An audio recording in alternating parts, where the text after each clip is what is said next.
Welcome to the Dennis Report. I'm Dennis Atchison. One of the great pleasures of this program is giving our guests the opportunity to finish their thought. Today we've put together a compilation show of 4 guests that we've had on previously. We hope you enjoy what they have to offer, because if you listen to what they have to say and the passion with which they say it, I think you will enjoy the depth, the knowledge, the heartfelt concern that they have for the province, for their profession, and for how we all live together. The first person you're going to watch is Randy Hatfield of the Human Development Council. Randy has extensive experience in the voluntary sector on how communities come together to build a better province and a better way of life for everyone. Oh, I think it's a distribution issue. I think you've hit on that. I mean, if you look at income inequality and the way that has ballooned in the last decade in Canada, the Conference Board of Canada would confirm that. You know, the rate of income inequality is faster in Canada now than it is in the States.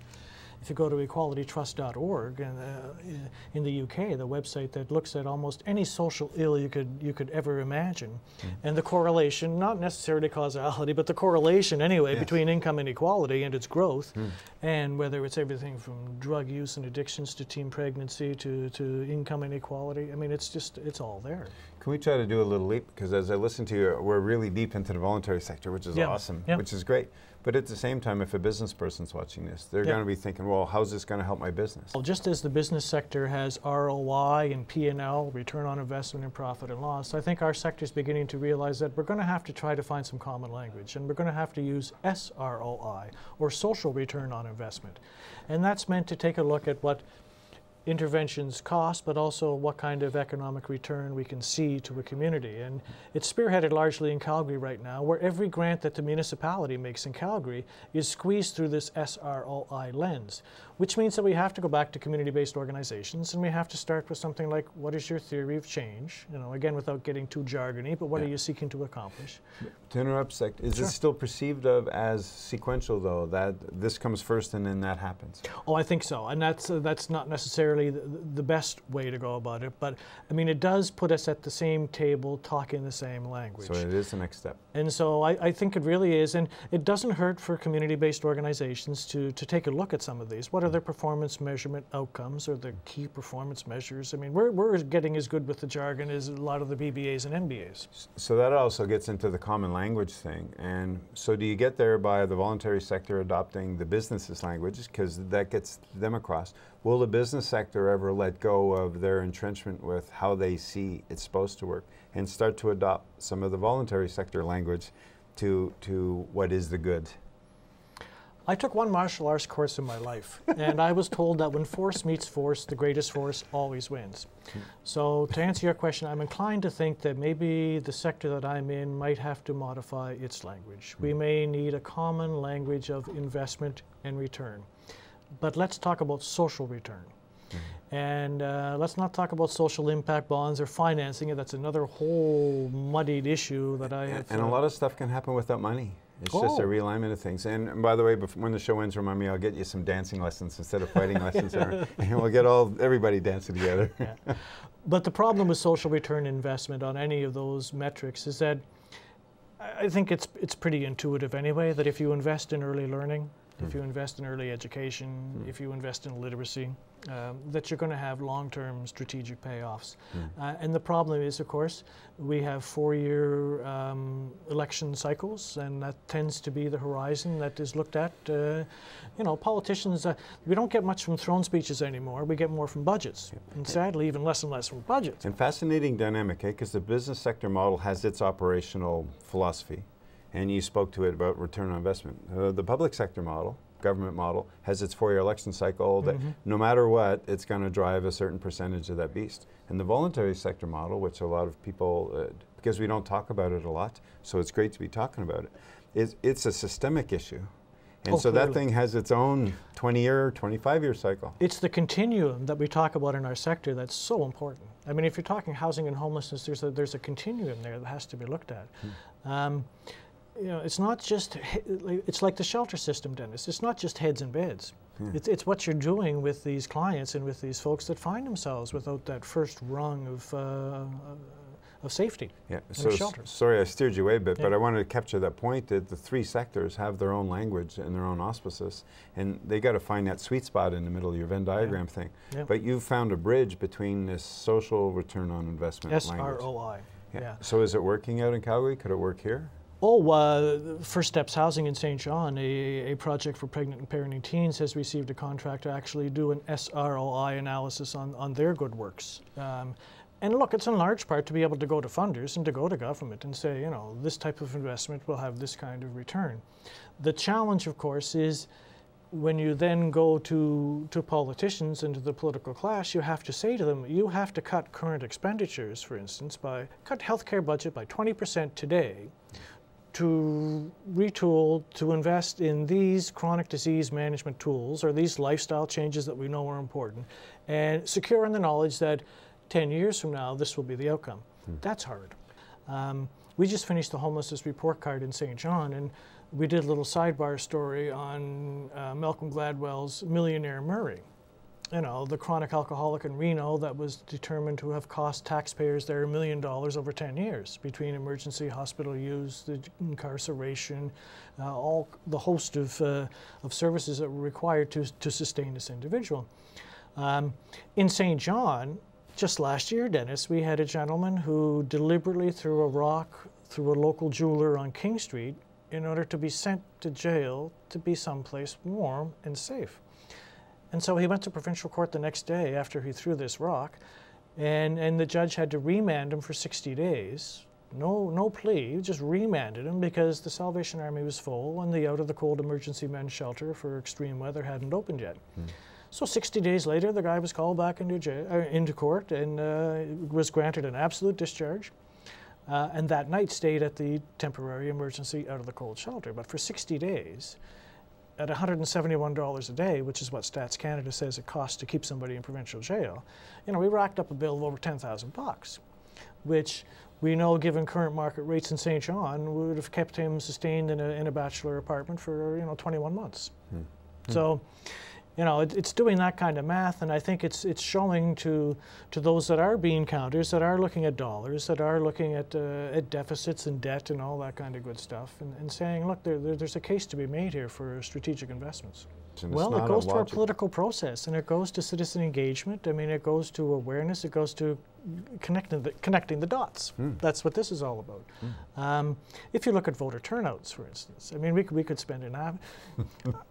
We did a recent hire at the Human Development Council, and she claimed to be quite indignant about our electoral system and how it works, and how, you know, first past the post doesn't serve us well.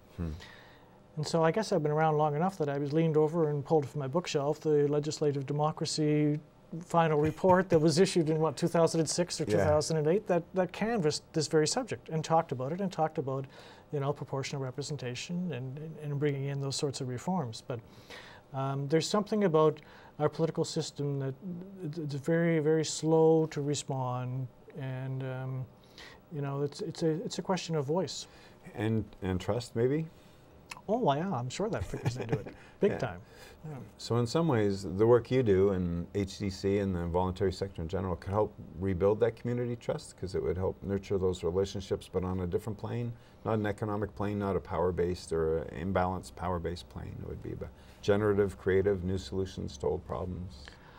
I think a lot of what we try to do is to be another voice and to pick other metrics and measurements than what the business folks would give you. I mean, in St. John, you could go to the Business Resource Center, and, you know, at King and Germain, and you have a COA and Business New Brunswick and the Board of Trade and Enterprise St. John, and they could tell you about GDP and participation rate and value of building permits. But I think there are other measures that are probably even better in describing a community and how it is performing. Well, do you think we could ever get to a happiness index? Oh, wouldn't that be nice? I really, look, and you know, we have to lift our heads up every once in a while, and there's some neat things going on, you know, even at the UN, WAVE, and I'm going to butcher the acronym, but it's Wealth Accounting by Valuing Ecosystems or something. And you've got 10 countries in the world that are beginning to, instead of looking at national accounts, develop new metrics and new ways of doing the kind of accounting that gives some credit to the ecology, to human resources. And so, you know, things are moving very, very slowly, but some neat things are happening. But I kind of like old, soft, fuzzy social inclusion language, you know, the sense of belonging, the ability to participate, and I think using that kind of language allows you to sort of say, well, okay, what then is preventing people from participating fully? What barriers are they encountering that are making it impossible for them to live fulfilled lives? And that's where it comes back, you know, as you know, to literacy, and the other part of this business that is really difficult is something I call authentic engagement. It's one thing for us to sit here, Dennis, with our suits on and our ties, and to talk about, you know, how we're going to create better living conditions and more fulfilling lives for those that, you know, are more unfortunate. It's really hard. The hardest piece of work that we've encountered is the authentic engagement that's required to actually engage the lived experience. Yes. You know, it's very easy to say, let's create a table and let's have a poor person at the table. Yeah. Or let's have a First Nations person at the table. Yeah. Or let's have a homelessness person and get them to identify their concern. That's really tough. Yeah, authentic speech is the way, I agree completely. And great for bringing that up because it's where it needs to go. Yeah. Because it's where people connect, because there'll be a heart connection, because you're practicing it. Yeah. So on that theme, if you were controlling all the levers like the Wizard of Oz behind the curtain, making stuff unfold, but do you have a vision for, you know, where you've been in the trenches, helping deliver stuff, measures, change, systems, approach to things? So it's 10 years from now. What's happened that makes your heart go thump? That was really good. Well, first off, there's no place like home. Yeah. Well, I think it goes back to distribution again. It goes back to how we allocate scarce resources, and that's what politics is, right? How we decide, you know, it's Aristotelian. It's who gets the flutes, you know. Yeah. It's dessert. Yep. You know, it's what it's all about. I don't think we've got a good handle on distribution. I think we have yet to decide and agree on what are public goods, you know, and the whole pricing of externalities, whether you're talking about the environment or whether you're talking about education,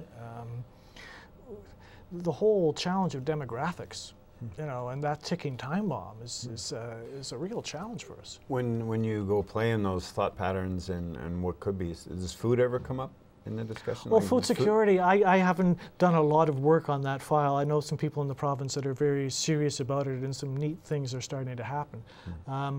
I did have an opportunity to participate with the Common Front for Social Justice last year in their Experiencing Hunger campaign, where we lived on food bank rations for 3 days. And, right. I have enormous regard for volunteerism and for those that do make an effort to attend to the nutritional needs of those that aren't in a position to do it themselves, but boy, do we ever need a system better than food banks. You know. Well, you know, to poke a little bit of fun, I've always wondered why the business section of the newspaper, if their mandate is to focus on businesses that are growing so well, go measure any success or growth rate of the food banks. They're like 18 to 20% a year they're growing. And it's not reported that way. No, just last year, you know, the Romero House, St. John's Soup Kitchen, prepared a record number of 67,000 meals in a year. You know, our community, there are like 63 food banks in New Brunswick. There are 12 in southern New Brunswick. There are 7 in Greater St. John, and they all report increased usage. Now, what we have to do is work with them to sharpen the metrics. We've got to make our point. We've got to be able to make our case. You know. But you had like the community food basket in downtown St. John, you know, over 7,600 orders last year. So the other website, shameless self-promotion here, but we have a YouTube channel, and we did something called From the Front Lines in production or in connection with Hemmings House, a professional production facility in St. John. Very good. And it's an amazing 18-minute video of frontline workers in St. John, and it profiles the organizations, and man, it's really powerful. And you know, when you work in this sector, I mean, for me, I watch that and I think, I know every single person in that video, and I've encountered them over the last decade, and is it ever inspiring to see the kind of work that they're doing? And you know, if we are going to slay this dragon, if we are going to chew the elephant, you know, or however many bites it's going to take, it's going to start with the kind of people that are in the communities now doing the kind of work that they're doing. You know, I am just another pet issue. A lot of time we hear the words and people in authority, whether the politicians or the business folks, that would say, oh, there's a lot of duplication in your sector. Oh my God, I can't get over how many people are doing this or how many. And I say, talking about language, can we agree that marginalized populations are not being overserved? I don't believe that's the case. So maybe we can talk about coordination and collaboration and cooperation, but this idea of duplication, I take issue with that. The next guest is Elizabeth Griswold of the Canadian Bottled Water Association. She will share with us a passion for not only the industry standards and the safety that you have in buying bottled water, but also the related social issues around the topic of bottled water, recycling, and water preservation conservation. Yes, the Canadian Food and Drug Act apply to bottled water throughout Canada. It not only applies to bottled water, but it applies to all food products. And where it gets very confusing for the consumer is that whatever regulations apply to all food products also applies to bottled water. Then there's very specific regulations within the Food and Drug Act that apply to bottled water. So you have very specific regulations for bottled water within Division 12, but then there's other divisions within the regulations, and I'm probably getting into more detail than needed, but there's labeling requirements. There's also testing requirements. So bottled water is also required to meet the drinking water guidelines that apply to tap water. So all of the guidelines that apply to tap water also apply to bottled water. So the same standards that are applied to tap water also apply to bottled water. Plus, the packaging requirements for all food products also apply to bottled water. And then the testing is monitored by the Canadian Food Inspection Agency. Some of them are drinking bottled water because they like the taste better. They're drinking it because it's more convenient when they're away from home. Some people drink both bottled water and tap water. It just depends on whether they drink it when they're at home. They drink tap water when they're at home. They drink bottled water when they're away from home because they prefer bottled water for its convenience, and they'd rather have that other than, let's say, a soft drink. And personally, I will drink tap water and I will drink bottled water. It just really depends on whether it's convenient for me to drink the tap water or bottled water. It really comes down to personal choice. So it's growing in sales. It's an industry that is regulated as a food product, which leaves some of the marketing end of it, which can be kind of tough because there's been all kinds of reaction to the plastic, whether it's a pop bottle or whether it's a water bottle. There's a reaction to the plastic, but you've made industry changes to that too? The industry has a very specific goal. We work very closely with government, whether it's federal, provincial, or municipal government levels, on the actual recycling. As an industry, and I'm referring to the plastic beverage containers. So we work closely with the soft drink industry and the juice industry to increase beverage container recycling. As a bottled water industry, our goal is 100% recycling of all beverage containers. And until we hit that goal, we're not going to stop. So we have been working across Canada to achieve this goal. And the recycling rates in Canada are very impressive when you look around the world in the recycling rates. Our national average for recycling is 70%. And it's something to be really proud of. Do we have work to do still? Absolutely. But in New Brunswick, the recycling rates in New Brunswick are very impressive and something to be proud of. It's anywhere from 83 to 85%. So people in New Brunswick should be very proud, but there's still work to be done. What we have done as an industry is the areas that are weak are the multi-dwelling apartments, industrial, commercial, and institutions, and most importantly, the public space recycling. When a person is out in public and they're choosing to drink a beverage in a single-serve container. They need convenience. Where there is a public trash can, they need to be able to choose between throwing that container away or putting it in a recycling bin. And that public space recycling is an area where the industry is working very hard to improve. And we've done pilots across Canada, and we have seen recycling rates jump 20% just from public space recycling improvements. It's a really sensitive time when there's emergency crisis, emergency situation. The industry, their preference is to go in and help, make donations. An example is Walkerton? Or would that have been too oh, soon? no, Walkerton was very critical. And then shortly after that, you had the Cryptosporidium outbreak in the Red River area in Saskatchewan. And then you had the situation with flooding in Vancouver. All of those situations, CBWA coordinated donations of bottled water. And it got to the point specifically in Vancouver where the donations couldn't come fast enough because you had over 2 million people in Vancouver on a boil order issue. And I couldn't get enough donations in there.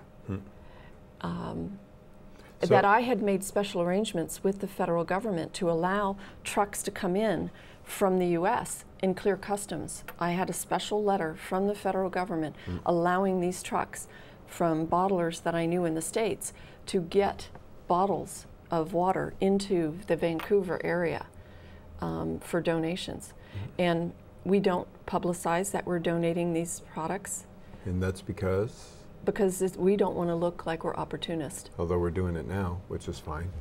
But to me that would be one of those... But it's not during that moment. During that crisis, we absolutely will not. And then what is another concern during that crisis is that these donations get into the proper hands. So we want to make sure that the local government is involved, that these donations go to the community center, and that the provincial government is responsible, or the municipal government is responsible for handing those donations out, and that those donations go to people that are in the homeless shelters, because they're the ones who can't get into the elderly in the senior homes, because they're the ones who cannot afford to go out and buy the water. We require all of our members to have a third-party audit, and with that we provide them technical training.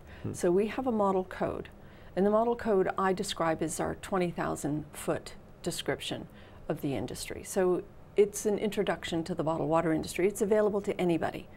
It's a public document, and it is a 25-page document that talks about facility, resource management, the analysis for the water.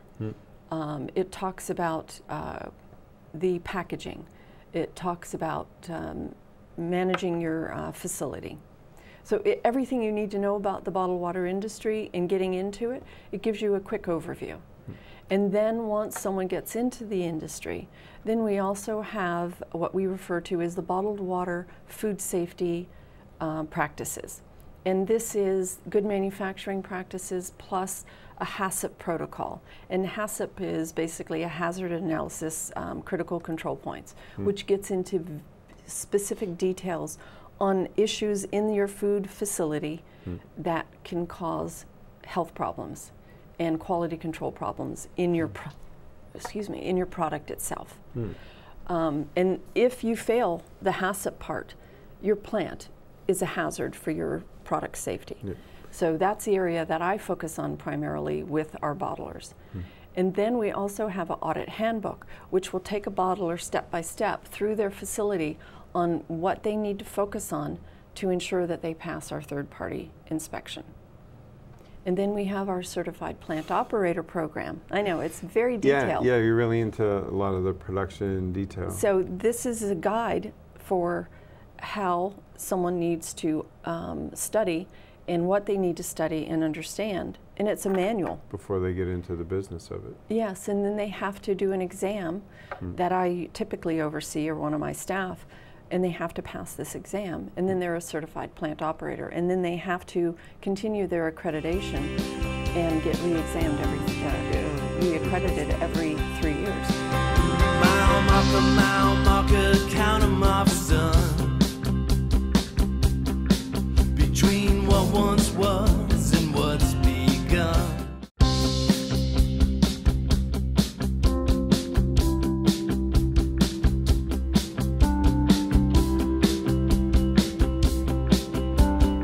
The St. John River runs through New Brunswick and is such a huge part of its identity. The next person you're going to listen to, Simon Mitchell of the World Wildlife Fund, dealing with the St. John River Society, is someone who has amazing background in understanding not only the river and it as an ecosystem, but also the river as a social system. His point of view and his knowledge is fascinating. I hope you enjoy this segment. WWF is about finding workable solutions to some very complex problems that straddle the natural and human worlds. You know, we pride ourselves in saying that we're bringing science to the table, we're helping to interpret that science, we're helping people to understand the science, and working towards robust solutions that work for nature and humans. And that's an important thing to keep in mind these days. I mean, humans are part of nature, but we have forgotten that, and we have often sort of work towards an outcome that just satisfies one component, you know, whether it's the economics or the social or the socio-cultural or the environmental. And as we move forward, we need to be looking at the whole picture, taking that holistic view and saying, okay, how do we have solutions that work for nature and for humans? Yeah, that's a tough one, that axis of jobs versus environment. That plays through 1,000 different themes. One day there needs to be a balance between the parts, so WWF and not the Wrestling Federation stuff. Actually, do you get that too? Yeah, occasionally we do get it. I've had it a number of times since I've started, and there is no confusion. I'm definitely not a wrestler, so you know, maybe in a second or third career. But actually, it'd make a fun parody commercial with having the panda wrestle somebody, you know. Well, we could. There might be some branding issues there, or fundraising and stuff. But that whole dynamic in the relationship, it tends to be dualistic, meaning jobs or environment, rather than jobs and environment. Yes. So do you, how do we build that bridge? Do you have a sense of what it looks like? Well, no, I don't have a sense of what it looks like, at least as far as this work is concerned on the St. John. Yeah. You know, we have seen some very interesting projects elsewhere in the country, you know, whether it's working with cod fishermen and creative financing and other activities with small fishing villages to rehabilitate not only the cod fishery, but also to have the skills and the financing available to ensure that that activity then occurs in a much more sustainable manner than it has. It takes time. It takes energy, it takes the right people, and it takes the right discussions to get to those sorts of places. And you know, it doesn't mean that we're driving in a straight line to an outcome. It means that we're working within scenarios and trying to figure out what is the best path forward, and being probably much more adaptable than we have in the past. The St. John does have this rich history. I mean, it goes back 11,000 years with the retreat of the last glaciers. The Maliseet or the Wolastoqiyik, more specifically, have been on the St. John River system for somewhere between 7,500 and 8,500 years. And the Euro-Canadians have been on the system for just over 400 years now. We've certainly seen a lot of change in the last couple of centuries, at least that we're aware of or that we know of. And I think we can probably expect to see some change in the future. And that's all sorts of things happening around us that are impacting the system. And you know, one of the fortunate pieces for us right now is that we have the State of the Environment report, which was put together by the Canadian Rivers Institute in 2011, and I have brought a copy of it with me here. This document here is a compendium of 100 or so research projects, theses, other publications, and it lays out the current condition of the St. John River system. It says, you know, these are how the system has changed. These are some of the trends. These are some of the other concerns that we should be having, and this is where some of the research goes, or should be going. And as a result, we now have a fairly good understanding of the St. John River system and some of its trends and changes. So we have some solid scientific data that we can now interpret and hopefully sort of talk about in a much more broader fashion than we ever have in the past. And that should serve us well to inform the discussion and, more importantly, to inform the action as we move forward to have you know, a healthy and vibrant river for nature and for the communities and the people and everybody else that relies upon it. Yeah. So the condition has certainly improved since the 70s and 80s. The data shows that in the CRI report and elsewhere. And that's predominantly been a result of municipalities and industries installing and or upgrading treatment facilities, wastewater treatment facilities, so sewage lagoons and all of that sort of stuff. There was a big push on, there was federal infrastructure money and other money available to municipalities and industry to promote that, and it had a significant impact. It definitely improved the situation in the St. John River. That being said, we're also at a place right now where, unfortunately, we understand from the data that you know, the lower St. John River doesn't meet the federal CCME, the Canadian Council of Ministers of the Environment, swim guidelines 25% of the time. Doesn't meet those guidelines in some parts of the upper part of the watershed 50% of the time. We don't actually know when that 25% and 50% are occurring specifically, because there isn't a regular monitoring program in place for monitoring swimming sites. There is certainly some monitoring occurring at public facilities and elsewhere. Some municipalities are undertaking activities. Yeah. That's great, but we need to glue the bigger picture together so that we can drill down on that 25 and 50%, so that people do know that today I can swim in the St. John River, or, you know, we had a very heavy rain over the weekend. The river's looking kind of mocha-ish, you know, bad cup of coffee in my books. Yeah. You know, is today a good day to be out there swimming? No, maybe not, but we're not 100% sure on that. You know, the look doesn't actually tell us its swimmability, but it's certainly suitable for all other uses. I mean, motorboating, sailing, canoeing, kayaking, all of that good stuff.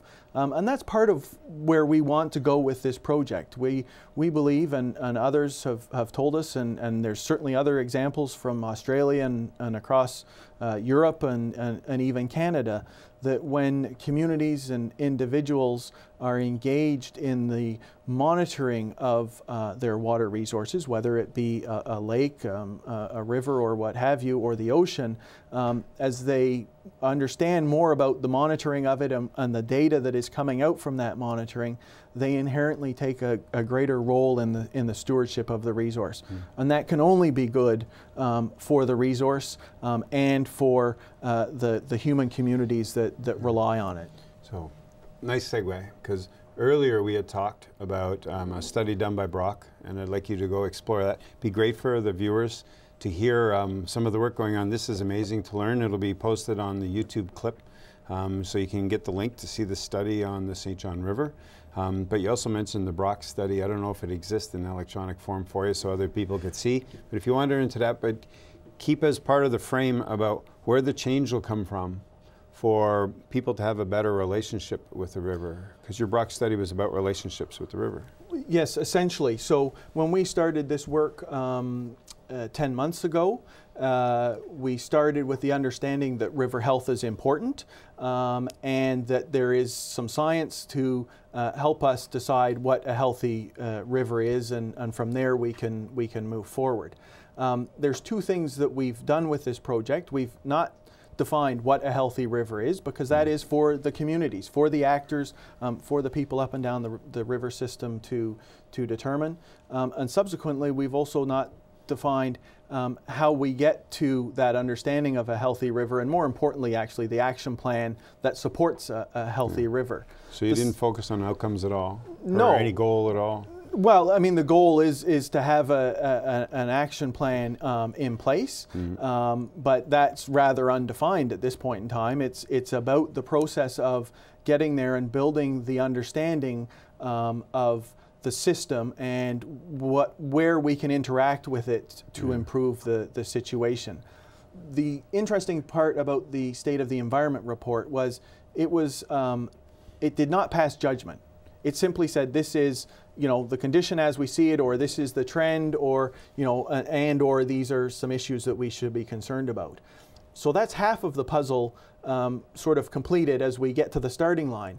The piece of the puzzle that we didn't have was, who are the actors? Who are the players within the system that are involved with river health, concerned about river health, having an impact on river health? That was not known, and we were very fortunate up front on this project to strike up a partnership with Brock University. And Brock is based where? Brock is based in central Canada, southern Ontario. Okay, and they're doing work in New Brunswick. And they're doing work in New Brunswick. There's folks, believe it, yeah, this is fantastic. It's awesome. There is a lot of interest in what's happening on the St. John, and it's not just Brock, but we were fortunate to be able to bring them to the table and to strike up a conversation, and then more specific, a body of work that was titled a Social and Ecological Inventory.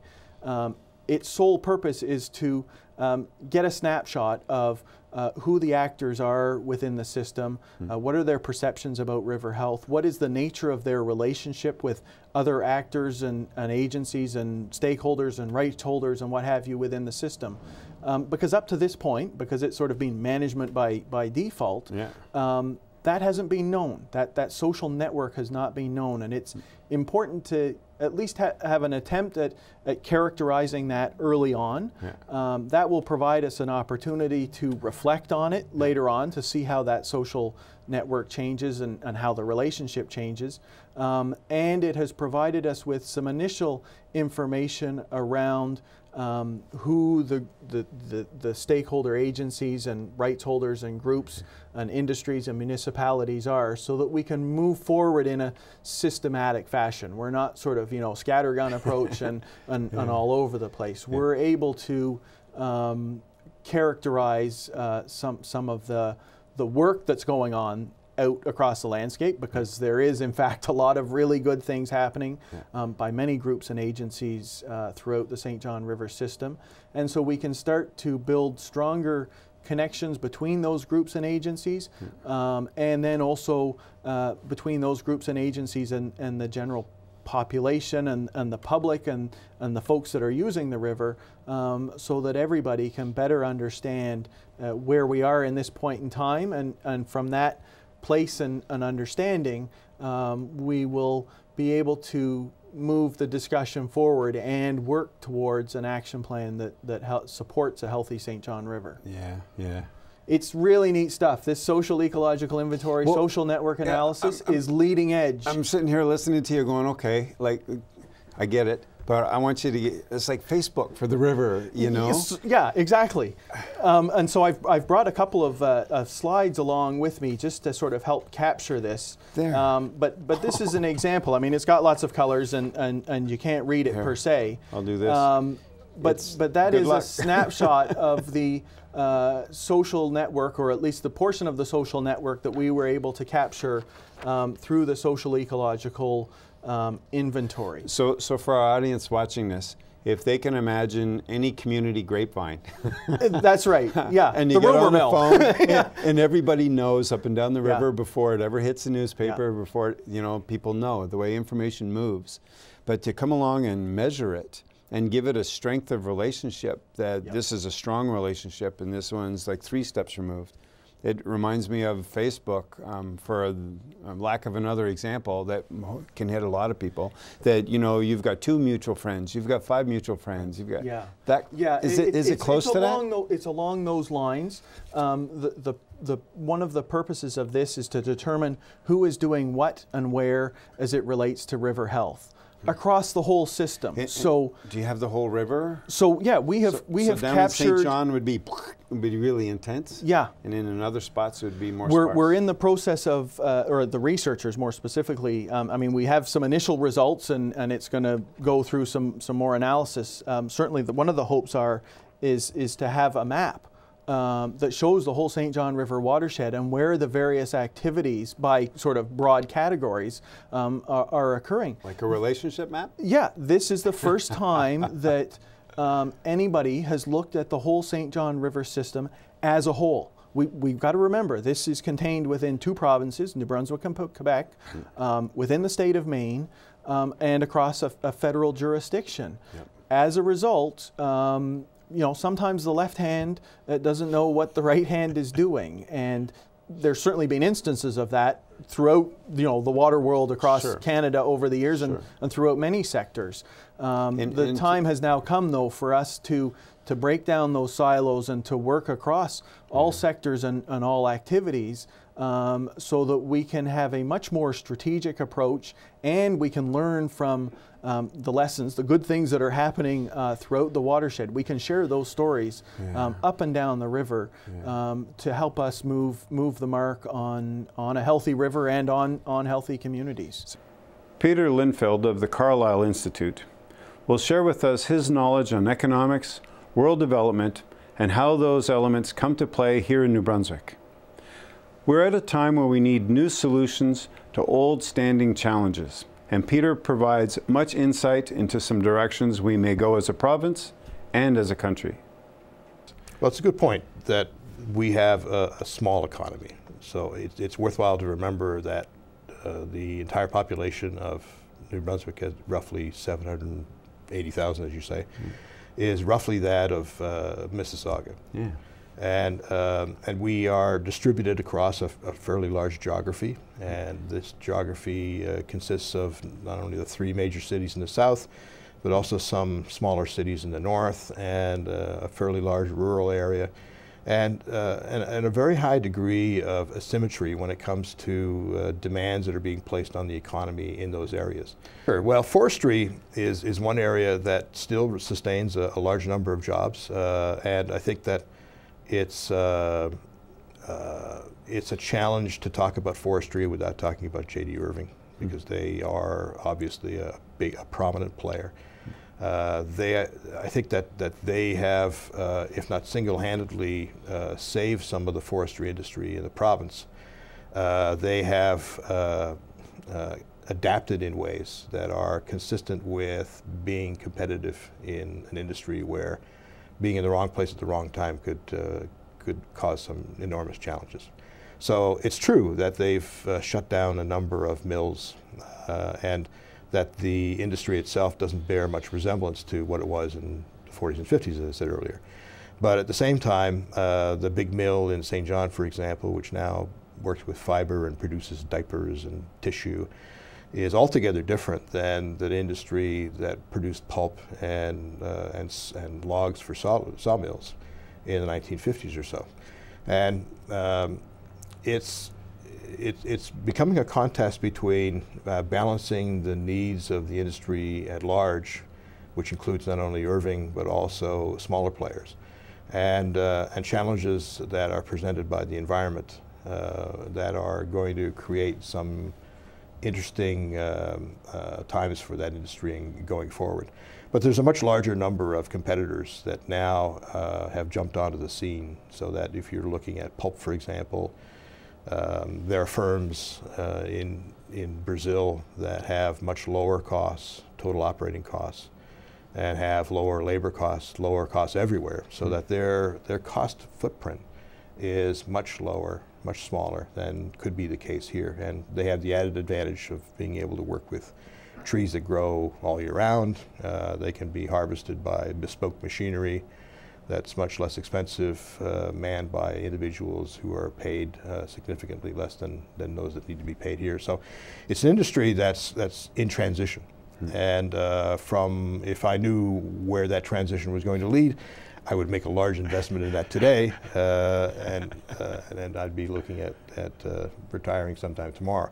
So we don't know exactly where that's going to go, but we do know that challenge exists, and it exists in every other industry as well. I think this highlights the problem associated with creating plans for a whole industry, when really the best we can do in many cases is to introduce reasonable plans for companies, for corporations. And the reason is that it's very difficult to establish the route that an industry is going to take, and certainly one that requires that we take into account a large number of potential players. And yours is a perfect case in point, that it's easier to establish what a company could do with hardwood, or what we could do in the forestry industry if we extended the parameters of what forestry was. A good example of this I referred to in a column that I wrote sometime last year, which talked about a couple of university professors at the University of New Brunswick that have developed and patented a number of processes which allow them to specially laminate wood so that it can be used in relatively taller structures, as is the case today, most of which are limited to 3 or 4 stories or so. So that a number of countries, directly because of these advances that have been made in New Brunswick with New Brunswick research and New Brunswick funding, a number of countries are now looking at changing regulations to allow for 8-story or even unlimited story structures made of wood, for the reasons that have to do with the wood being more structurally sound than steel, being more fireproof, which I found surprising, but there it is, and less expensive to build. So this is a form that would allow us to move into a different area of forestry than has been the case in the past. And it's one where it's still very embryonic in development, early stages yet, but one where we could see that it could take off at some point. So in your view, how is New Brunswick's economy doing? Well, if we use the 3 key measures, one would be, can we balance our books? Are we a going concern? We clearly have some challenges. Our debts and deficits are, I wouldn't say that they're out of control, but I think that they are at a point where there are those that are sufficiently alarmed so that, and I'm talking now about the bond rating agencies, that it's going to cost us more to pay the interest on those debts. So you're speaking specifically to the government debt, I take it? Well, it's not just government debt, it's also private debt. Although public debt is the one that's more visible currently. It draws so much attention, and I always wonder, well, why don't we share that perception and look at all the different forms of debt that are being carried? But you're right, it is, we're talking about private debt as well. Because one of the responses to the slow economy has been that many more people have assumed more debt in order to bridge one job to the other, for example, or to accept jobs that may be lower paying because there's a relatively smaller number of them, which may require that people borrow more money as a consequence. And the cost of such things as university educations has gone way up. It wasn't that long ago, at least in my own mind, that I remember paying roughly $530 a year for my university tuition. Now, I understand that people will remind me that the cost of everything have gone up significantly, but not as much as that. Well, the challenge is to get people to accept the fact that there is such a thing as decline. Joseph Schumpeter, the famous economist who coined the expression creative destruction, Schumpeter is a favorite economist for many entrepreneurs and politicians and pundits to quote.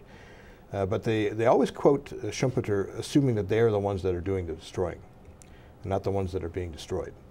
And it's an important... It's ironic. Well, it is, because the fact is that one cannot exist without the other.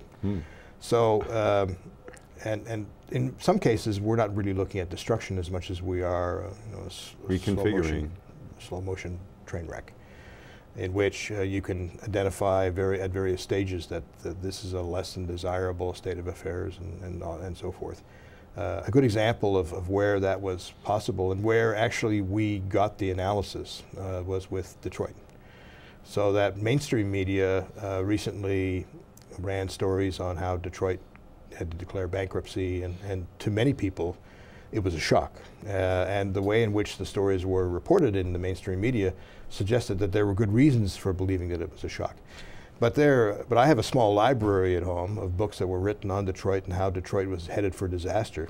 These were not written by Cassandras. These were written by people who had a measured approach to analysis that said, hey, look, this is not sustainable, that the auto industry is in decline, at least where we are. We're not making the necessary changes. All of the entitlements that have been in place since Detroit was in its heyday are still here, but we no longer have the money to pay for them. And it's a really good example of how the decline was foreseeable, and in fact, we were witnessing it along the timeline, but where we refused to believe it. So do we have that problem in New Brunswick? Absolutely. We have parts of New Brunswick that either need a very serious injection of cash in order to survive, or we need to look at another plan. And another plan doesn't necessarily mean flicking off the switch. It may mean, however, that we look at ways in which to redesignate that particular area as having significance for the following reasons. And that it may not be possible for government to sustain that jurisdiction forever, because the cost would be too great. Now, obviously, that applies not only to New Brunswick's north, but it applies even to the south. It applies everywhere. If we were to look at the economy of St. John, for example, not enviable in some ways. It's a very vibrant city on the one hand, but 40% poverty levels on the other, very high percentage of unemployment, persistent and stubborn unemployment that just has not responded to government measures in recent years. So what do we do about that? I think that if we were to look at some of the potential solutions to some of these things, I'd have to come back to one which I think really is at the root of all of it, and that's literacy. We hope you've enjoyed how we've put together 4 interviews from 4 different people, but start to see how the themes come together. New Brunswick needs a new narrative. Mainstream media at times struggles to let you see the whole picture and allow the guest to finish their thought. Our intent on the Dennis Report is to create the space and the time so that you, the audience, get to enjoy and trust the expertise and the wisdom that our guests have to offer. As always, look for the program on YouTube, The Dennis Report, and you can see past shows or the full show of the 4 people that you saw here today. Thanks for watching. Be good, have fun, and love each other.